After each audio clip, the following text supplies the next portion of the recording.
नमस्कार दोस्तों, आप सभी का one day exam with RV के ऑनलाइन प्लेटफॉर्म पर स्वागत है। आज हम अयोध्या नगरी के बारे में विस्तार रूप से चर्चा करेंगे कि यहाँ पर कौन से धार्मिक स्थल देखने वाले हैं। अयोध्या नगरी में कहते हैं कि बहुत से राजाओं ने अपना शासन किया, जैसे इक्ष्वाकु, पृथु, मांधाता, हरिश्चंद्र, सागर, भागीरथ, रघुदिलीप, दशरथ तथा राम ने कौशल देश की राजधानी अयोध्या से शासन किया। उनके शासनकाल में राज्य का वैभव शिखर पर पहुंचा तथा राम राज्य का प्रतीक बना। सरयू नदी के पूर्वी तट पर बसा अयोध्या नगर पुरातन काल के अवशेषों से भरा हुआ है। प्रसिद्ध महाकाव्य रामायण व श्री रामचरितमानस अयोध्या के ऐश्वर्य को प्रदर्शित करते हैं। रामायण का एक और प्रकरण प्राचीन इतिहास का एक पन्ना तथा पर्यटन आकर्षण का एक समूह। यह नगर तीर्थयात्रियों, इतिहासवादियों एवं पुरातत्ववेताओं तथा विद्यार्थियों हेतु प्रमुख केंद्र रहा है। अब हम यहाँ के धार्मिक स्थल के बारे में विस्तार रूप से चर्चा करते हैं। हनुमानगढ़ी के बारे में पहले हम चर्चा करते हैं। इसका निर्माण एक किले की आकृति में हुआ है तथा 76 सीढ़ियाँ चढ़कर यहाँ पहुँचा जा सकता है। इस तीर्थ नगर में 10वीं शताब्दी की प्राचीन मंदिर स्थित हैं। इसके हर कोने पर वृत्ताकार मोर्चाबंदी की गई है तथा ऐसा विश्वास किया जाता है कि यह वह स्थान है जहाँ हनुमान जी एक गुफा में रहते थे तथा नगर की रक्षा करते थे। इस मंदिर में हनुमान जी की एक स्वर्ण प्रतिमा स्थापित है। यह अयोध्या के सबसे सम्मानित स्थानों में से एक माना जाता है। प्रतिदिन हजारों श्रद्धालु हनुमान जी के पूजन तथा बुराइयों से अपनी रक्षा तथा समृद्ध व प्रसन्नता हेतु हनुमानगढ़ी के दर्शन करते हैं। अब हम दूसरे दर्शनीय स्थल रामकोट के बारे में चर्चा करते हैं।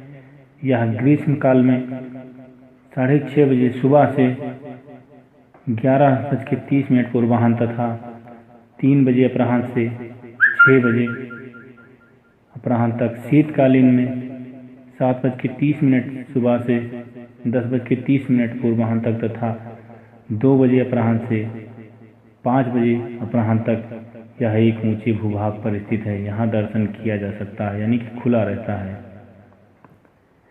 यह एक ऊंचे भूभाग पर स्थित है तथा मंदिरों से परिपूर्ण है। यह अयोध्या के प्रमुख आकर्षणों में से एक है।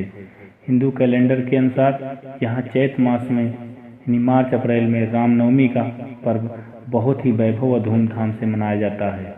इस समय न केवल पूरे देश बल्कि विश्व भर से तीर्थयात्री यहाँ एकत्र होते हैं तथा भगवान राम के प्रति अपनी श्रद्धा प्रकट करते हैं। अब अगला जो हमारा स्थल है वो है श्री नागेश्वर नाथ मंदिर। भगवान नागेश्वर नाथ जी अयोध्या के प्रमुख अधिष्ठाता माने जाते हैं। ऐसा विश्वास किया जाता है कि भगवान राम के पुत्र कुश ने भगवान नागेश्वर नाथ जी को समर्पित इसे सुंदर मंदिर का निर्माण करवाया था। यहाँ स्थापित शिवलिंग को बहुत प्राचीन काल का माना जाता है। लोक कथाओं के अनुसार कुश सरयू नदी में स्नान ग्रहण कर रहे थे, तभी उनका बाजूबंद पानी में गिर गया। कुछ समय बाद एक नाग कन्या वहां प्रकट हुई तथा उनका बाजूबंद उन्हें लौटा दिया।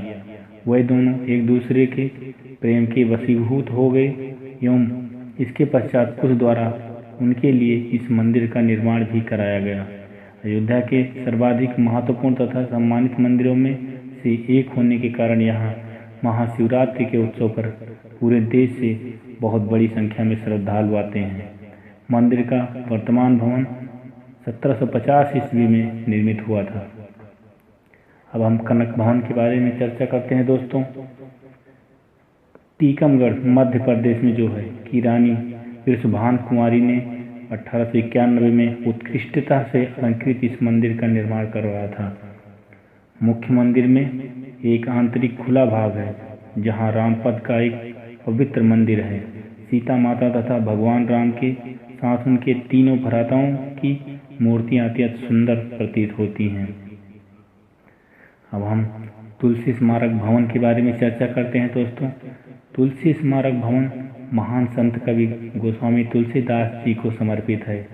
नियमित प्रार्थना सभाएं, भक्तिमय सम्मेलन तथा धार्मिक प्रवचन यहाँ आयोजित किए जाते हैं। इस परिसर में अयोध्या शोध संस्थान भी स्थित है, जिसमें गोस्वामी तुलसीदास जी द्वारा रचित रचनाओं का संकलन है। तुलसी स्मारक सभागार में प्रतिदिन 6 बजे अपराह्न से लेकर 9 बजे अपराह्न तक रामलीला का मंचन किया जाता है, जो एक प्रमुख आकर्षण है। अब हम त्रेता युग के ठाकुर के बारे में चर्चा करते हैं।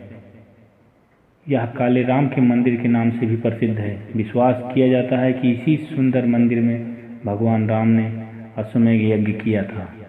कुल्लू, जो कि हिमाचल प्रदेश के राजा ने लगभग 3 शताब्दी पूर्व इस मंदिर का निर्माण करवाया था। बाद में इंदौर, जो कि मध्य प्रदेश में है, की महारानी अहिल्याबाई होलकर ने इसका जीर्णोद्धार करवाया। यहाँ स्थापित मूर्तियाँ काले पत्थर से निर्मित हैं। ऐसा विश्वास किया जाता है कि ये मूर्तियाँ राजा विक्रमादित्य के युग की हैं। अब हम अयोध्या में जैन मंदिर के बारे में विस्तार रूप से चर्चा करते हैं। यह मात्र भगवान राम का जन्म स्थल ही नहीं है, बल्कि जैनियों के लिए भी बहुत उच्च महत्व का स्थान है। विश्वास किया जाता है कि यहाँ पर 5 जैन तीर्थंकरों ने जन्म लिया है। प्रतिवर्ष अनुयायी यहाँ बड़ी संख्या में इन महान संतों के प्रति अपनी श्रद्धा प्रकट करते हुए पहुँचते हैं तथा विशेष आयोजनों में भाग लेते हैं। पूरे पवित्र नगर में बहुत से जैन मंदिर भी हैं। स्वर्गद्वार के निकट भगवान आदिनाथ का मंदिर, गोलाघाट के निकट भगवान अनंतनाथ का मंदिर, रामकोट में भगवान सुमननाथ का मंदिर, सप्तसागर के निकट भगवान अजीतनाथ का मंदिर तथा सराय में भगवान अभिनंदन नाथ का मंदिर दर्शनीय है। रानीगंज क्षेत्र में एक विशाल जैन मंदिर स्थापित है। इसमें प्रमुख तीर्थंकर भगवान आदिनाथ ऋषभदेव जी की 21 फुट ऊंची प्रतिमा विशेष रूप से स्थापित है। रानीगंज अयोध्या जिले में स्थित है। अगला हमारा है धार्मिक स्थल जो है मणि पर्वत। ऐसा विश्वास किया जाता है कि हनुमान जी घायल लक्ष्मण के उपचार हेतु संजीवनी बूटी के साथ विशाल पर्वत को उठाकर लंका ले जा रहे थे, तो रास्ते में इसका कुछ भाग गिर गया। इससे निर्मित पहाड़ी जो 65 फुट ऊंची है, मणि पर्वत के नाम से जानी जाती है। अगला हमारा स्थल जो है वो छोटी देवकाली मंदिर के बारे में चर्चा करते हैं दोस्तों।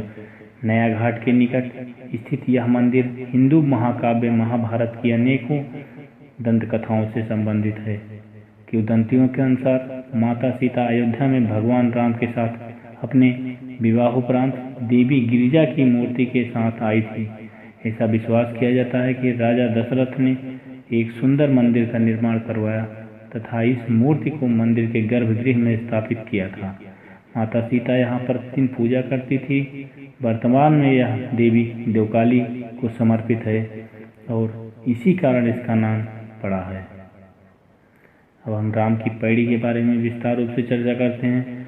सरयू नदी के किनारे घाटों की एक श्रृंखला स्थापित की गई है, जो श्रद्धालुओं को एक ऐसा स्थान प्रदान करती है जो यहाँ अपने पाप धोने हेतु आते हैं। यहाँ हरे भरे बगीचे भी हैं जो मंदिरों से घिरे हैं। नदी का किनारा विशेषकर रात के दुधिया प्रकाश में एक नयन अभिराम दृश्य प्रस्तुत करता है। इस घाट पर श्रद्धालु पवित्र नदी में आस्था की डुबकी लगाने आते हैं तथा ऐसी मान्यता है कि इस नदी में डुबकी लगाने मात्र से श्रद्धालुओं के पाप धुल जाते हैं। सरयू नदी घाट पर जल की निरंतर आपूर्ति करती है तथा इसका अनुरक्षण सिंचाई विभाग उत्तर प्रदेश सरकार द्वारा किया जाता है। अब हम सरयू नदी के बारे में चर्चा करते हैं दोस्तों। उत्तर प्रदेश के प्रमुख जलगाह मार्गों में से एक सरयू नदी का उल्लेख प्राचीन हिंदू ग्रंथों यथा वेद तथा रामायण में मिलता है। जो प्रवाहित हो रही है का वास्तविक अनुवाद किया जाए तो यह प्रवाह अयोध्या से होकर बहता है तथा ऐसा विश्वास किया जाता है कि इस नगर को पुनर्युवा बनाए रखता है तथा इस धार्मिक नगरी की अशुद्धियों को धो देता है। विभिन्न धार्मिक अवसरों पर यहाँ सहस्त्रों श्रद्धालु वर्ष भर इस नदी में आस्था की डुबकी लगाने के लिए आते हैं। अब हमारा अगला जो है गुरुद्वारा। अयोध्या में गुरुद्वारा भी स्थित है। ब्रह्मकुंड तथा नजरबाग में स्थित गुरुद्वारा गुरु नानक देव जी, गुरु तेग बहादुर जी तथा गुरु गोविंद सिंह जी से संबंधित है। बड़ी संख्या में अनुयायी इन गुरुद्वारों के दर्शन करते हैं तथा श्रद्धा से शीश झुकाते हैं। अगला जो हमारा स्थल है वो है सूरज कुंड। यह दर्शन नगर में 14 कोसी परिक्रमा मार्ग पर अयोध्या से 4 किलोमीटर की दूरी पर स्थित है। सूरज कुंड एक बहुत बड़ा तालाब है जो चारों ओर से घाटों से घिरा है तथा आगंतुकों हेतु अति सुंदर दृश्य प्रस्तुत करता है। ऐसा विश्वास किया जाता है कि अयोध्या के सूर्यवंशी शासकों ने भगवान सूर्य के प्रति अपना सम्मान प्रकट करते हुए इस कुंड का निर्माण करवाया था। अगला स्थल है हमारा दोस्तों कुंड तथा घाट। यहाँ के प्रसिद्ध घाट तथा कुंड राजघाट, राम घाट, लक्ष्मण घाट, तुलसी घाट, स्वर्ण द्वार घाट, जानकी घाट, विद्या कुंड, विभीषण घाट कुंड, दंत धावन कुंड, सीता कुंड इत्यादि हैं। अन्य आकर्षण स्थानों में अमोवन मंदिर, दशरथ महल, जानकी महल, लक्ष्मण किला, लोकुश मंदिर, मतंग्यान दाजी मंदिर, राजगद्दी, श्री राम जानकी बिटाला मंदिर तथा वाल्मीकि रामायण भवन प्रमुख हैं। हम अयोध्या के गुलाब बाड़ी के बारे में चर्चा करते हैं। जैसा कि नाम से प्रकट होता है कि गुलाब बाड़ी एक गुलाब बगीचा है। विशाल बगीचे के अंदर ही सिराजुद्दौला व उनके परिवार का मकबरा है। बगीचे की स्थापना 1775 ईस्वी में हुई तथा इसमें गुलाब के फूलों की बहुत सी प्रजातियां हैं। शानदार मकबरे का एक बहुत बड़ा गुंबद है तथा ये एक दीवार से घिरा हुआ है।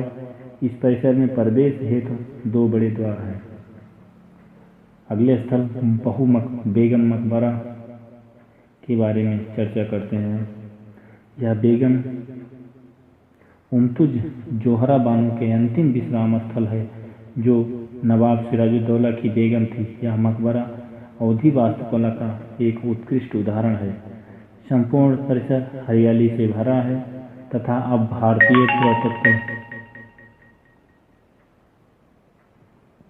भारतीय पुरातत्व सर्वेक्षण के अंतर्गत एक संरक्षित स्थल के रूप में है।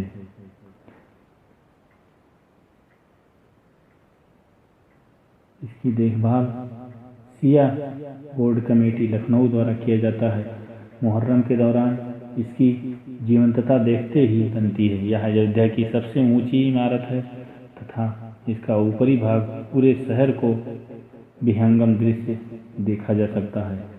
कंपनी गार्डन के बारे में चर्चा करते हैं तो कंपनी गार्डन अयोध्या का 5 बजे पूर्वाह्न से 12 बजे मध्याह्न तक तथा 4 बजे अपराह्न से 9 बजे अपराह्न तक यह खुला रहता है।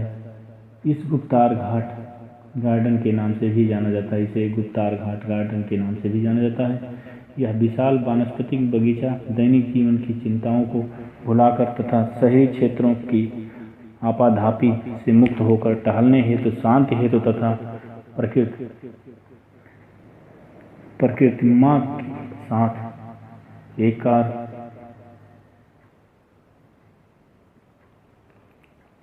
होने हेतु एक अति उत्तम स्थान है। सरयू नदी के किनारे स्थित यह इस उपवन में असंख्य प्रजातियों की बूटियां तथा यहाँ लगाए गए पेड़ों को देखकर कोई भी विस्मय कर सकता है।